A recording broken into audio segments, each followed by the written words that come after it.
Capítulo 7. Ajuda na batalha diária. Da mesma forma, considerem-se mortos para o pecado, mas vivos para Deus em Cristo Jesus. Romanos 6:11. No capítulo 5, vimos como Deus nos libertou da esfera do reino do pecado através da nossa união com Cristo na sua morte.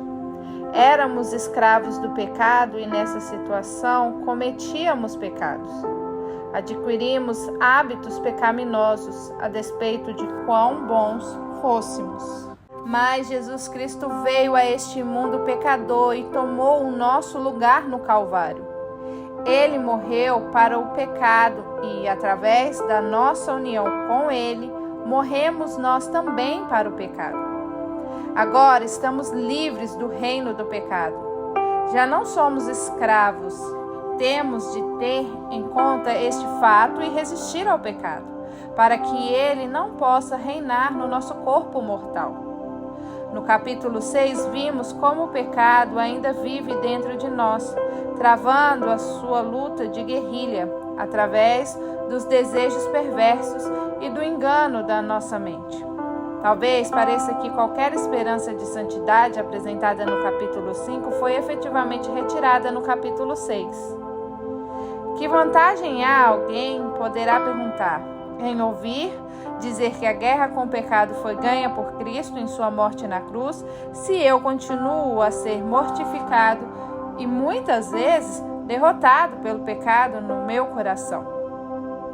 Para experimentar santidade prática e diária, temos de aceitar o fato de que Deus, na sua infinita sabedoria, achou por bem permitir essa batalha diária com o pecado íntimo. Mas Deus não nos deixa sozinhos no combate. Precisamente como nos livrou do reino global do pecado, também tomou todas as providências para que ganhássemos os conflitos diários contra o pecado. Isso leva-nos ao segundo ponto em Romanos 6:11, que devemos ter em conta e manter perante nós. Nós não estamos só mortos para o pecado, como vimos no capítulo 5, estamos também vivos para Deus. Não fomos só libertos do domínio das trevas, fomos também introduzidos no reino de Cristo. Paulo disse que nos tornamos escravos da justiça, Romanos 6:18. Deus não nos deixa suspensos num estado de neutralidade. Ele libertou-nos do reino do pecado para o reino de seu Filho. Qual é o sentido de se estar vivo para Deus? Em que é que isso nos ajuda na nossa busca de santidade? Primeiro, significa que nós estamos unidos com Cristo em todo o seu poder. Não há dúvida de que não podemos viver uma vida santa na nossa própria força. O cristianismo não é um sistema de faça você mesmo. Repare na atitude do apóstolo Paulo em Filipenses 4:11 e 13. Ele está falando sobre a maneira como aprendeu a contentar-se com as circunstâncias, fossem elas de abundância ou de carência. Estivesse ele bem alimentado ou com fome. Paulo afirma que pode reagir assim por meio de Cristo, que lhe dá forças. Como isso se aplica à santidade? A nossa reação às circunstâncias são parte do nosso andar em santidade. Como já vimos, santidade não é uma série de faças ou não faças. É sim conformidade ao caráter de Deus e obediência à sua vontade. O fato de aceitar alegremente qualquer circunstância que Deus permite na nossa vida já é uma boa parte de um viver santo. Repare, no entanto, que Paulo disse que podia reagir com contentamento porque Cristo lhe dava forças para tal. Vemos isso de novo quando Paulo afirma que orou para que os colossenses fossem fortalecidos com todo o poder de acordo com a força da sua glória, para que tenham toda a perseverança e paciência com alegria. Colossenses 1:11. De onde vem a perseverança e a paciência? Elas surgem quando somos revigorados com o poder de Deus. Considere outra opção que Paulo descreveu na sua carta aos Efésios. Ele afirmou que orava por eles para que, com a sua gloriosa riqueza, ele os fortalecesse no íntimo do seu ser com poder, por meio do Espírito. Efésios 3:16. Ele concluiu a sua oração reconhecendo que Deus é capaz de fazer infinitamente mais do que tudo o que pedimos ou pensamos, de acordo com o seu poder que atua em nós. Efésios 3:20. Essa é a primeira aplicação que devemos aprender do sentido de estar vivo para Deus. Nós estamos unidos com aquele que está trabalhando em nós para nos fortalecer com o seu grande poder. Todos temos conhecido a terrível sensação de desespero causado pelo poder do pecado. Já resolvemos inúmeras vezes nunca ceder de novo a uma determinada tentação e, todavia, continuamos a ceder. Então, Satanás vem ter conosco e diz: é melhor desistir de vez. Nunca poderás vencer esse pecado. É verdade que em nós mesmos não conseguiremos, mas nós estamos vivos para Deus, unidos àquele que nos fortalece. Reconhecendo esse fato, considerando-o como verdadeiro, iremos experimentar a força que precisamos para combater essa tentação. Só quando considero estes dois fatos gêmeos, que estou morto para o pecado e seu domínio sobre mim, e que estou vivo para Deus, unido àquele que me fortalece, é que posso impedir que o pecado reine no meu corpo mortal. O Dr. Mark Lloyd Jones diz: compreender isso tira de nós aquele velho sentimento de desamparo que todos nós conhecemos e temos por causa do terrível poder do pecado. Como funciona? Funciona de maneira como expõe a seguir. Perdi meus sentimentos de desamparo porque pude dizer a mim mesmo que não somente não estou mais sob o domínio do pecado, mas também estou sob o domínio de um poder que nada pode frustrar. Não se trata de ensino teórico de algo que se deva colocar nas prateleiras da biblioteca da mente e ser admirado, mas que não tem valor algum prático na batalha pela santidade. Reconhecer o fato de que estamos mortos para o pecado e vivos para Deus é algo que devemos fazer ativamente. Para tal, devemos formar o hábito de continuamente reconhecer que estamos mortos para o pecado e vivos para Deus. Em termos práticos, fazemos isso quando, pela fé na palavra de Deus, resistimos aos avanços e tentações do pecado. Reconhecemos que estamos vivos para Deus quando, pela fé, buscamos em Cristo o poder que precisamos para resistir. A fé, todavia, deve também basear-se no fato, e Romanos 6,11 constitui um fato para nós. Uma segunda implicação de estar vivo para Deus é que Ele nos deu o Espírito Santo para viver em nós.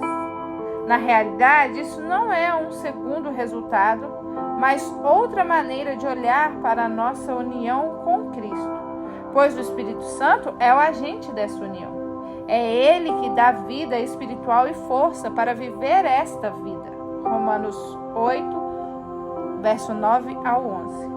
É o Espírito Santo de Deus que trabalha em nós para podermos decidir e agir de acordo com os bons propósitos de Deus. Filipenses 2:13. Paulo afirmou: porque Deus não nos chamou para a impureza, mas para a santidade. Portanto, aquele que rejeita essas coisas não está rejeitando o homem, mas a Deus, que lhe dá o Espírito Santo. 1 aos Tessalonicenses 4, 7 a 8. Aqui Paulo relaciona a dádiva do Espírito Santo com a nossa vida santa. Ele é chamado Espírito Santo e é enviado principalmente para nos fazer santo, para nos ajustar ao caráter de Deus. A ligação destes dois pensamentos, o Espírito Santo e uma vida santa, encontra-se igualmente noutros textos bíblicos. Por exemplo, somos exortados a fugir da imoralidade sexual porque o nosso corpo é templo do Espírito Santo. 1 Coríntios 6, 18 e 19. Lemos também que somos controlados não pela nossa natureza pecadora, mas pelo Espírito, se realmente o Espírito de Deus vive em nós. Romanos, capítulo 8, verso 9. Lemos: vivam pelo Espírito e de modo nenhum satisfarão os desejos da carne. Gálatas 5,16. Por que é que temos o Espírito Santo em nós para nos fortalecer no sentido da santidade? É porque estamos vivos para Deus. Vivemos agora sobre o reinado de Deus, que nos une a Cristo e nos dá o Espírito Santo para habitar em nós. O Espírito Santo fortalece-nos para a santidade. Primeiro, porque nos permite ver a nossa necessidade de santidade. Ele ilumina o nosso entendimento de modo que começamos a ver o padrão de santidade de Deus. Depois, leva-nos a tomar consciência das nossas áreas específicas de pecado. Uma das armas mais poderosas de Satanás é tornar-nos espiritualmente cegos, incapazes de ver o nosso caráter pecaminoso. A Bíblia diz: o coração é mais enganoso que qualquer outra coisa e sua doença é incurável. Quem é capaz de compreendê-lo? Jeremias 17:9. Ninguém o pode entender e expor, exceto o Espírito Santo. Mesmo cristãos que compreendem o ensino da Bíblia podem ser enganados em relação ao seu próprio pecado. Sentimos, de certo modo, que o nosso assentimento ao ensino das Escrituras equivalem à obediência. Podemos ouvir um ponto de aplicação no sermão ou, talvez, descobri-lo na nossa própria leitura ou estudo pessoal da Bíblia. Dizemos então: sim, isso é verdade, é algo que eu tenho de agir, mas deixamos as coisas neste ponto. Tiago diz que quando procedemos assim, nós enganamos a nós mesmos. Tiago 1:22. À medida que avançamos na vida cristã, defrontamos-nos com o crescente perigo do orgulho espiritual. Conhecemos as doutrinas corretas, os métodos certos e os receptivos. Faça, não faça.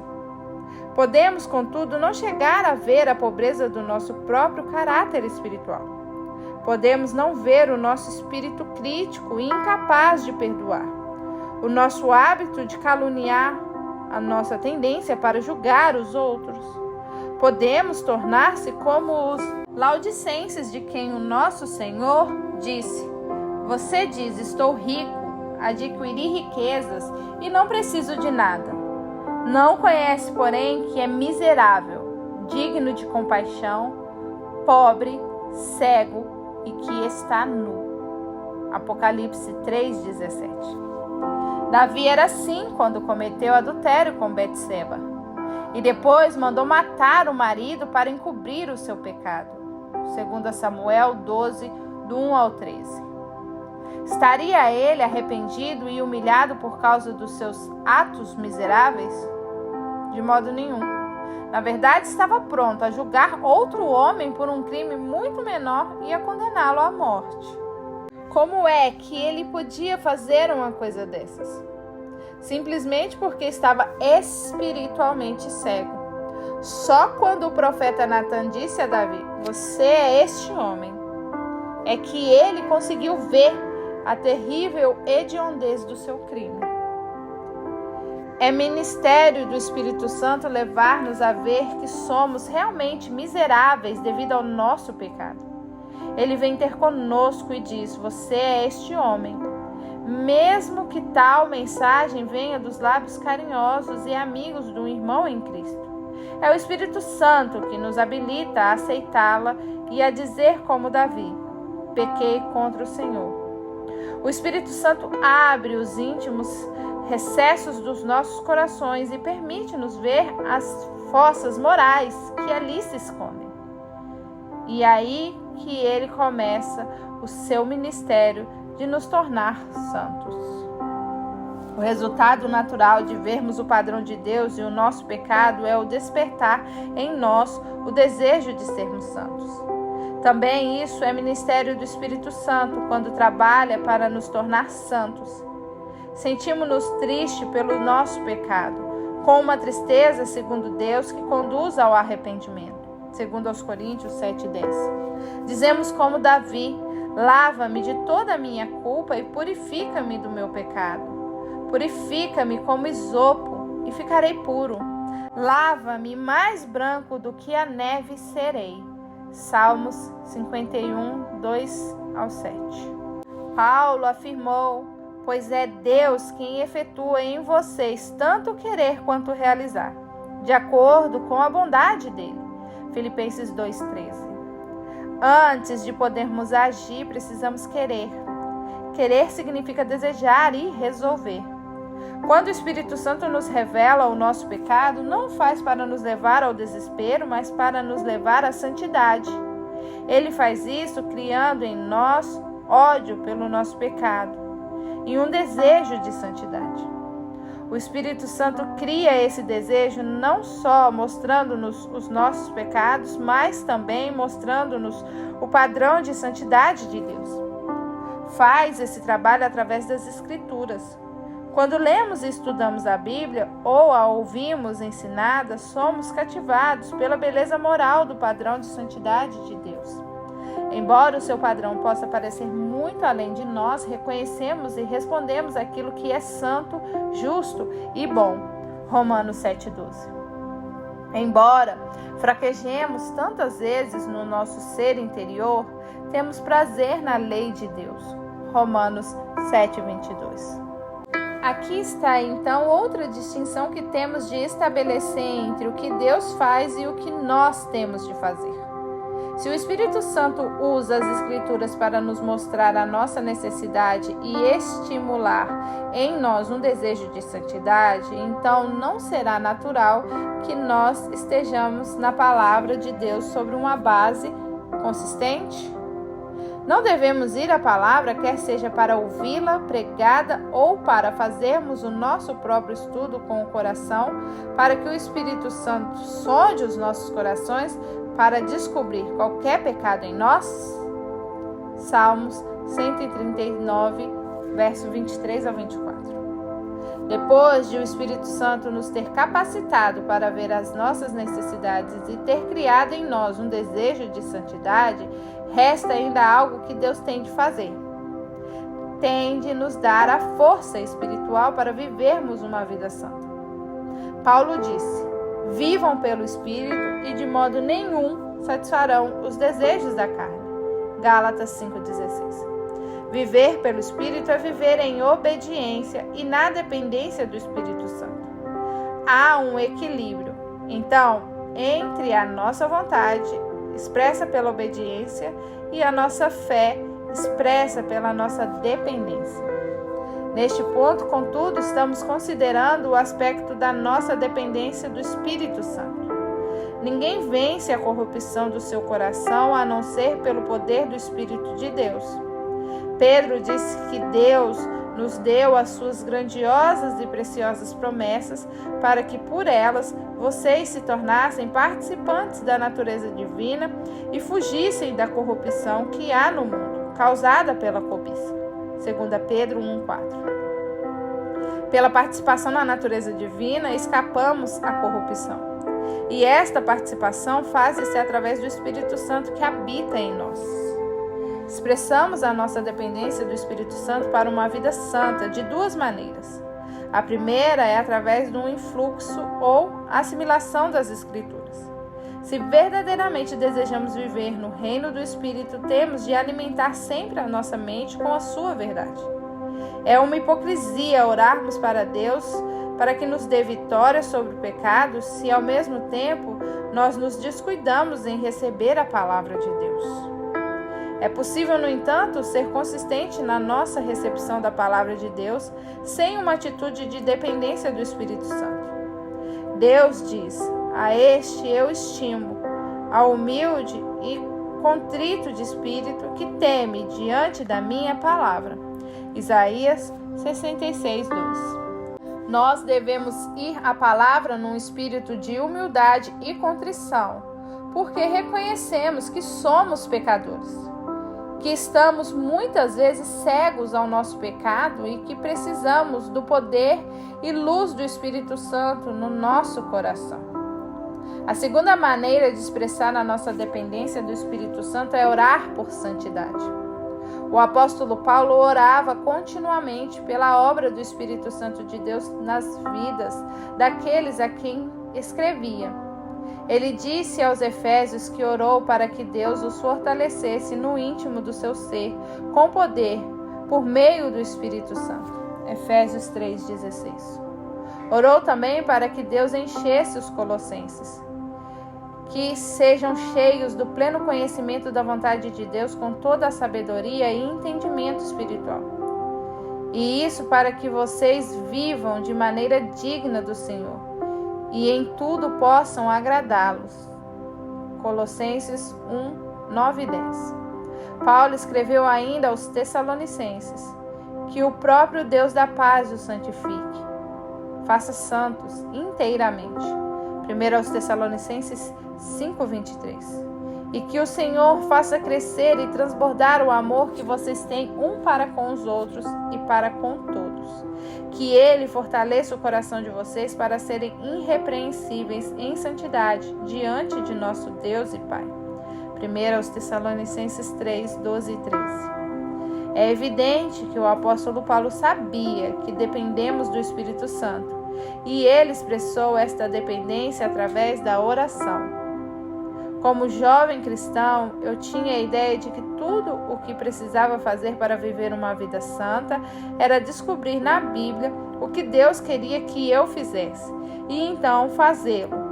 Cristãos amadurecidos irão sorrir perante essa minha ideia ingênua, mas eu vejo cristãos mais velhos começando com o mesmo ar de autoconfiança. Nós temos de aprender que dependemos do Espírito Santo, que dá capacidade, se quisermos atingir qualquer grau de santidade. Então, quando olharmos para Ele, vê-lo-emos trabalhando em nós, revelando o nosso pecado, criando em nós um desejo de santidade e dando-nos a força para lhe respondermos em obediência.